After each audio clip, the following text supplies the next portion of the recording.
actually outside the dressing room of the principal dancer of the Riverdance show. Just to give you some information on the Riverdance show, it's the 11th year that it has played in the Gaiety, and it's on this year for 10 weeks. One of the principal dancers, or the principal male dancer, is James Greenan, and James is a native of County Cavan. Kindly, James has allowed us to follow him for the afternoon of his programming this Sunday. We're going to follow him around from the minute he hits the theatre till he comes off stage at the end of his show. We're going to go in now into his dressing room and have a word with James. James Greenan, thank you so much, James, for allowing us in Cavan to lead all the way up to the Gaiety Theatre and to follow you around for this afternoon, James. You're welcome. James, you are the principal of the Riverdance production this time around. That's correct, yeah, I am indeed. Yeah. And today we're going to follow you around and be a fly on the wall, and you're going to tell us what it's really like behind stage and the life of a dancer and things like that. But just a bit about yourself, James. The James that grew up. You're 25 years of age? 25 is correct. Okay. Well, I was born and raised in London. My parents are both Irish. My dad's from O'Curry in County Monaghan, and my mum's from Cootehill, County Cavan. And yeah, that's where we lay the Cavan connection. That's it, yeah. So they moved over to England when they were quite young, and they had their children, myself and 3 other sisters. And then we moved back to Ireland in 2001, where we moved to Cootehill and set up there, and the rest is history. Yeah. Here I am. Yeah. But tell us your dancing, James. When did that start? In London? So, yeah, it started in London. I started quite late. A lot of the kids start, 3 or 4. Teachers come into their national schools and they kind of start from there. But I wasn't really too keen on it from a young age. I grew up in South London, so football was obviously my huge passion as a kid. I began dancing about 9 years old for a guy and a girl called Des Silk and Julie Loughlin. So I danced there for a year or 2 and then moved to Ireland, and the soccer, as you call it here, wasn't as good as what I had experienced in London, and I joined a great school, a dancing school here called the Mona Roddy School up in Dundalk, and it just took off from there. I just fell in love with it. They were so passionate about it, about dancing there, and they really did put their heart and soul into the school. We're going to see you today, James. We're going to be behind the stage, and we're going to see you, with your cast and on stage and everything. But we'll talk a little bit about Riverdance. 21 years since the first Riverdance hit during the break, actually, of the Eurovision, and it's been going strong since. It's an amazing dance. It's an amazing show. Totally different. Has it changed much over the years, do you think? More or less. I mean, ever changing. It is. It's modernising with the time. They bring in new costumes. Last year we got a new LED screen and a new set design with the lights, new LED lights and all that kind of thing. So yeah, it does. It keeps up with the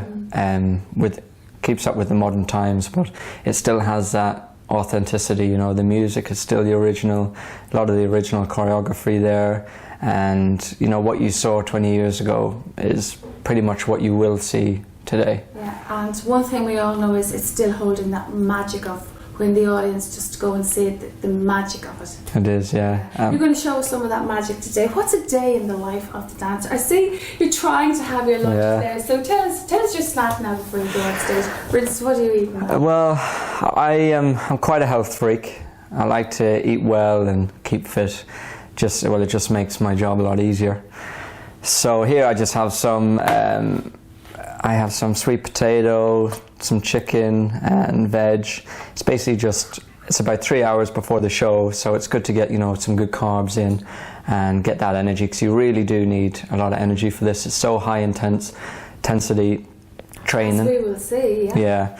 And so you do need that energy. So I like to have a bit of food, get it into me, and then let it digest. The key is not to eat too soon or not to eat too late, because you can be too hungry or too full. How many people are looking after you? Do you have to look after yourself, as a personal trainer, nutrition? Obviously, if it's physio, you're going out for a massage now before you go on stage. How many people are actually looking after you? Well, we do a lot of it ourselves, but we do have a lot of help here. You know, they do guide us with nutrition and workouts, and obviously we have a physio and a masseuse and all that kind of thing. So you are guided in the right way, but you do have to put a lot of effort in yourself as well, you know. Obviously you have to limit your alcohol intake, because that would really have an effect on your performance. You have to eat really well, so obviously you need to be able to cook and Rest well. Rest well as well. It's key. You know, all these things are imperative to a good performance. If you don't get a good night's sleep the night before, or if you have a bad meal, or if you're not eating the right nutrients, then it will have an impact on your performance, you know. Yeah. So these are all key things that you are in control of yourself. Yeah. So it's an energy-full show. It's like, how do you feel after the show? Are you like on a high after a show? I mean, I know we're going to follow you today, but just to briefly ask, are you on a high after it, or are you just... It can be mixed emotions. You have good days and bad days like everyone else. So many shows are you doing a week? Let's say. I know that there are 3 principal dancers you explained to me, but we're going to talk about that later, because we'll meet female leads as well. Hopefully get to meet them. 3 principal dancers to share the load, because obviously it's so energy packed. Nobody could do the whole thing. No. Well, we have a very strong cast here, and obviously it's spread out over, everyone does their bit, you know, not any one person could do the whole show, because it is so like high intensity, and you really have to be at the top of your game and peak performance to be able, because you know there's people paying for tickets, so you can't let that standard slip, or that quality. So we do 7 nights a week, 7 shows here in Dublin, which is tough enough going. We have 2 on a Saturday, which is always tough, because you tend to give it everything for the matinee show, and then a whole fresh audience comes in for the evening, so you have to put in that same effort again just 2 hours after. So that's where food, protein, all that kind of thing is important, because you need to recover fast, so you have the energy then to keep going. Okay, James, as I said, thank you for inviting us along today. We're going to follow you. We're going to be a fly on the wall after you today. No problem. What's this stuff? This is all costume. This is our quick change, yeah. Oh, quick change. It might be good to get a bit before the show. I can introduce. We have a dresser. We have a wardrobe lady who helps us and everything. Just on this again. Mark? Yes. Go. I know there's so many people today. Yeah, so we're just going up this way. There's a good few stairs here, so. Yeah. It's the one from the toilet. It's like. Yeah. Be sure we go straight ahead and then up again. It's a pretty dangerous place for a dancer. This. I know. Again, no, not again. Up this way, yeah. Hi, Billy. So. So here we are. There's a crew in, see you, Billy. Here we are. We have my physio here. Billy, he's the fella that keeps us all nice and limber before the show. It's look at the tennis. Yeah, we like to just chill out here before the show and watch the Wimbledon final. Gets us in the zone.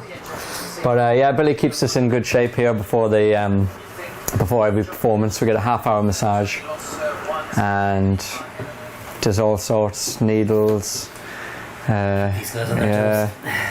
snaps your back, your neck, everything, does it all. So yeah, it really helps us to get in the right frame of mind for the show and just get ready. And we also have a bit of crack up here too. Exactly, yeah. Billy, you've been here for how long? Yeah, I think this is my 9th or 10th summer here, so probably seen more of the show than a lot of these guys have. But yeah, I work with them. They're a good bunch to work with, very professional. Yeah. Very thorough, makes my job easy. They do everything they're supposed to do, which is makes everything simple, but they're a good group to work with. Oh yeah, well, work with them. Keeps us in good shape anyway. Today, there's all your pictures or posters up all around the place, so you'll be there's collages of it and everything else around the place. 1, 2, and then 1, 2, 3, and 1, 2, and 1, 2, and then 1, 2, 3. Amazing the way that you were a child of people, of Irish people who had gone away and were brought up in a slightly different country. I know. And they're all the best dancers. Yeah. Not people in Ireland. That's the thing. Well, for my Because we don't bother with the Irish dancing here. I know, but see, that's the thing. My parents, my older sister started, but they brought her to Irish dancing classes to keep the Irish culture, and then one thing led to another.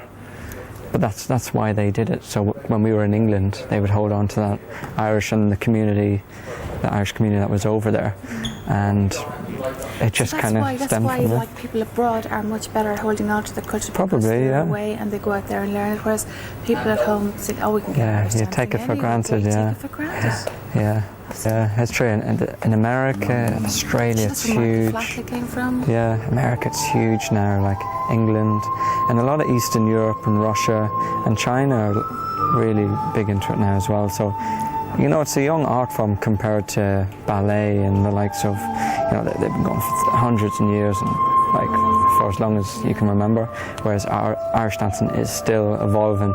It is only 20 years since Riverdance, so technically people have known about it, but only for the last 20 years that it's been global.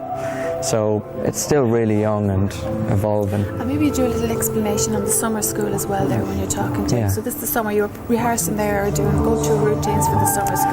That's correct, yeah. For the next 3 weeks, Trinity and Riverdance have teamed up together, and they're basically hosting a week each of workshops. There's kids, I think there's 120 kids for each week, and basically they're housing them out in Trinity halls, and every day they're bringing them in and they're teaching them about the culture of Riverdance, the steps, the life we have on tour, nutrition, fitness, all of these kind of things, and they're running a showcase at the end of the week, so each child gets to dance in a Riverdance show, and then luckily, if they're lucky enough, they get to perform on that stage.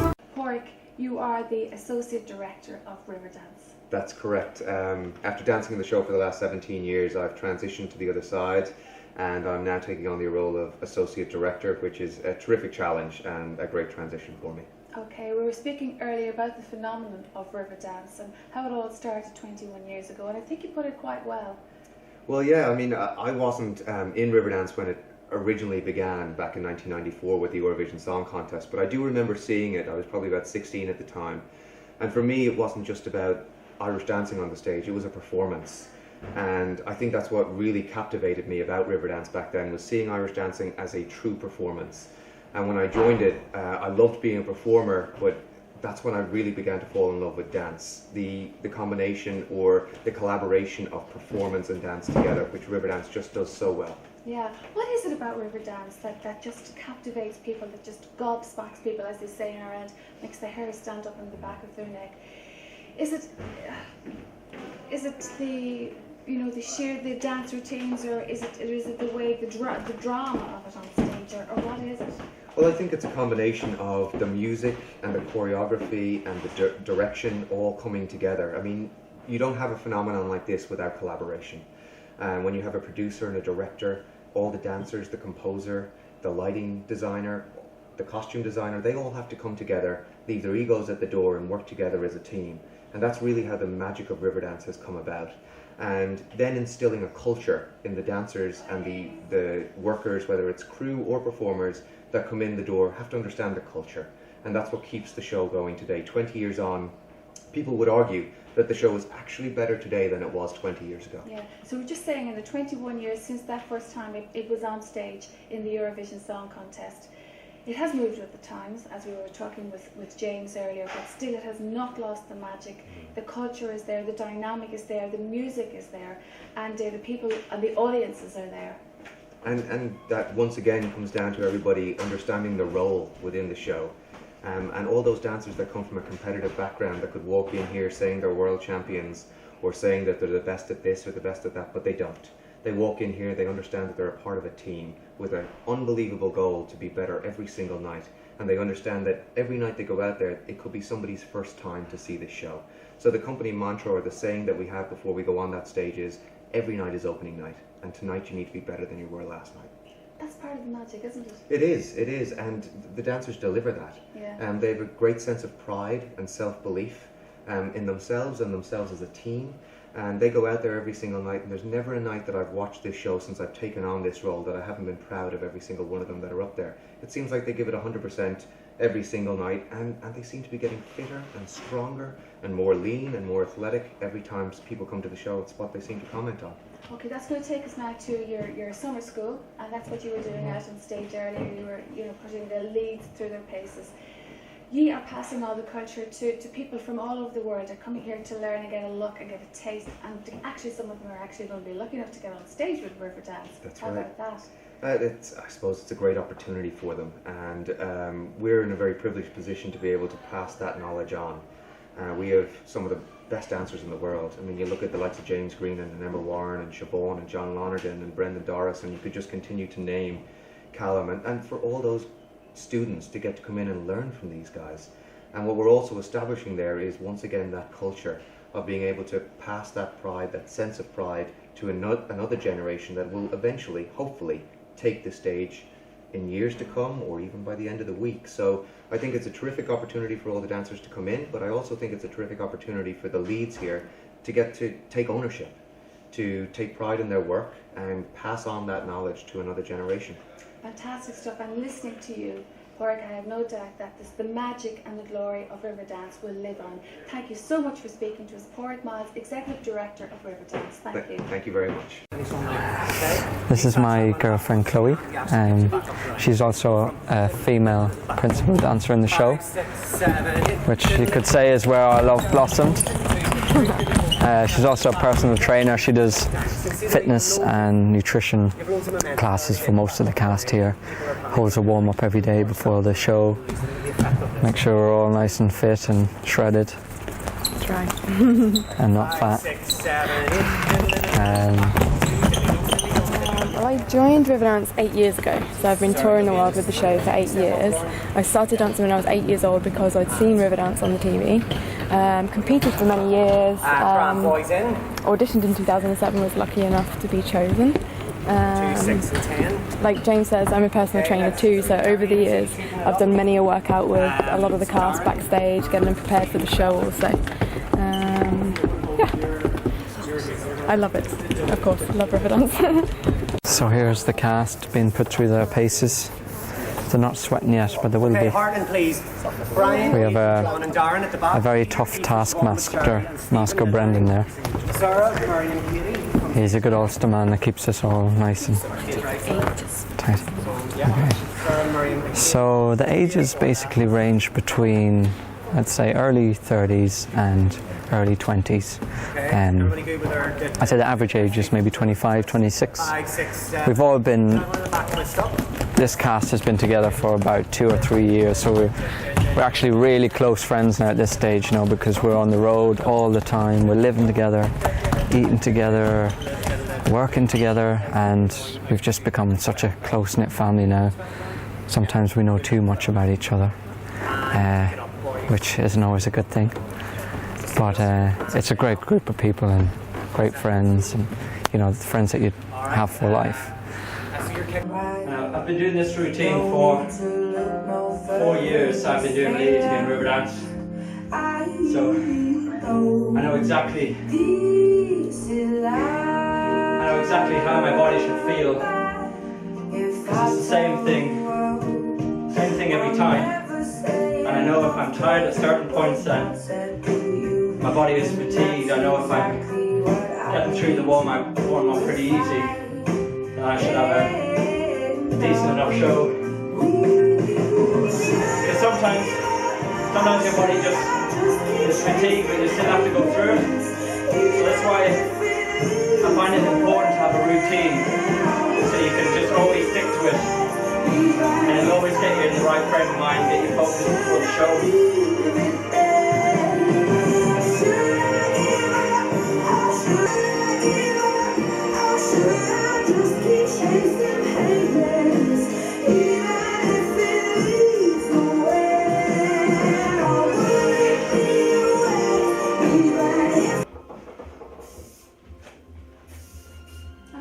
That's some warm-up. You know, it's a really hot theatre in here. There's some warm-up. Jeepers. So, you know, that gets you, it gets you in the zone, gets the body pumped. I'm telling you, that is a heart rate up.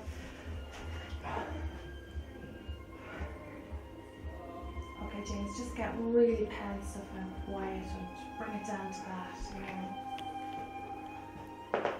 Get out of the light on it.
So the Gaiety here is a very small theatre. It'd be a lot smaller than Riverdance usually tours in. The stages that we usually perform in are a lot larger. But the great thing about the Gaiety is that the audience are very intimate. They're right on top of you, you know, you literally can't miss a beat, and the atmosphere is always electric. But in saying that, it's super hot. There's because it's so condensed and so tight, and the lights are so close on stage, you just sweat buckets. I did a study last year. I was doing a little sports nutrition course, and I did a study during the show that to see how much water we lost per show through sweat. And on average, I did it on the guys, we lost 2 kilos just in sweat in the 2 hours.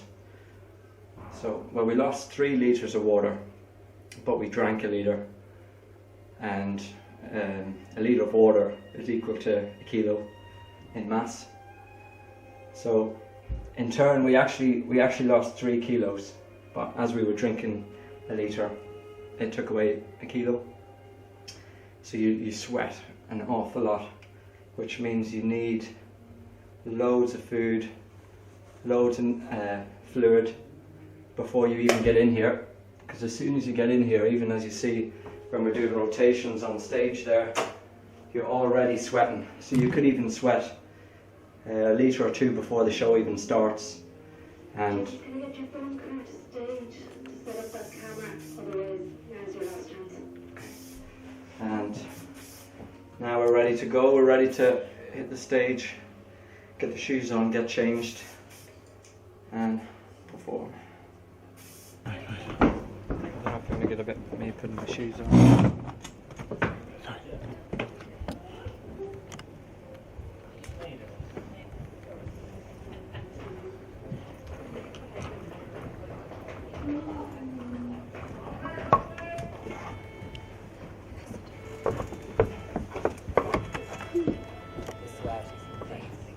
Oh, it's so hot. No. Yeah, you sweat buckets in. Good double. Yeah. In a good way. In a good way.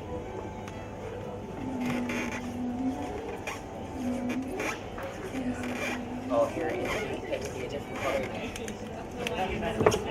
So warm. Yeah.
Okay, James, so the show's over, cast is gone, the audience is certainly gone. There's just a few people tidying up in the Gaiety Theatre. Wow, what a day. What a day in the life of a principal dancer. I'm absolutely exhausted looking at you.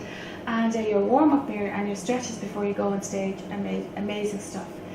It's now quarter to 8 on a Sunday evening, James, and you're after a really hard week's work, and you've got tomorrow off from dancing, at least, from the stage. That is some pace of a show, James. How many more years do you think you can keep that going? Seriously? Well, probably as many as you want. You know, you really can fine-tune your body to push it as long as you can. What about injuries and things like that? I know you can prevent all you can, but you're very aware. You can prevent, I mean, you just really have to look after yourself. Some people do go into their 30s. Some people it's a choice thing, you know, they might just want to go off and do other things, settle down. Other people really do just want to do this for the rest of their lives. Yeah. But yeah, we all know, you know, our years are numbered. And you're like an elite athlete, really, in one sense, because you're like ages. Like same with a footballer. Absolutely. Well, I mean, you see what goes into it. Like you are really putting your body through the mill. You have to really prepare. Mentally, mentally it's so can be draining, especially when you're on the road. You know, a lot of people think you're just out in these countries having a great time. Although it is brilliant. You're seeing these fantastic sights and culture, learning about cultures and all that kind of thing. But you're doing that, and then some mornings you might have to get up at 6 o'clock, get on a bus. You're on a bus for the day, and you have to get on the stage and do the same thing after sitting on a bus, and maybe you might have lack of food, stuff like that. So all those things take a toll, you know. And you're away from home. You're away from home. So you know, it all takes its toll. What's next, James? You've got 9 months tour coming up. That's correct. So we're in Dublin till the end of the summer, till the 30th of August. And then we have 2 weeks off, and then we're away to the States. We do a 9-month tour of America. We haven't been there in 3 years, so we're hoping it's going to be a big comeback, and there'll be some great audience out there, I'm sure. Yeah, we're looking at the show, and it's the 20th year, and we'll have big things coming up, 21, 25 years coming up. The magic, we spoke about it earlier during the day, the magic is there, it's on stage, there's the chemistry between the dancers, there's the alliance of the music, the Irish music, and you brought in the American, the tap dance-off thing. It's just absolutely amazing. I don't think Riverdance is ever going to die. It's still got the magic that it had the day one. Absolutely, and I think the music has a huge part of that. Till this day, you know, when everyone hears that iconic Riverdance tune, it's timeless, you know. It's never dated. Okay, you're traveling all around the world. Riverdance is recognised all over the world. Absolutely, and you know, the world is a huge place. There's a lot of countries that we still haven't been to. In the last few years, we've been to countries that have only seen it for the first time.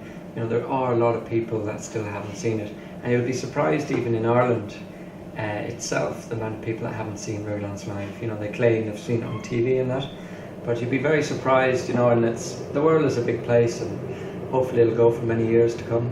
Okay, folks, and out there, anybody who hasn't seen it live, it's no good looking at it on the telly. Tell them, James, you have to go watch Riverdance, because it's just spectacular. Yeah, you got to see it live.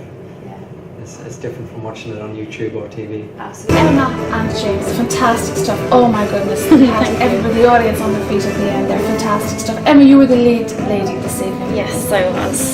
So, you're a Dublin girl, you were telling me how you started. I know, that's what I was just going to say. So I started when I was really young, because my mum is actually an Irish dancing teacher as well. So she sort of just sent me along to her classes, and it was only then when I got a little bit older, and as little girls do, I wouldn't listen to my mum. So she sent me off to another class to learn, and it was there that my love grew for Irish dancing, and obviously seeing Riverdance and everything throughout the years.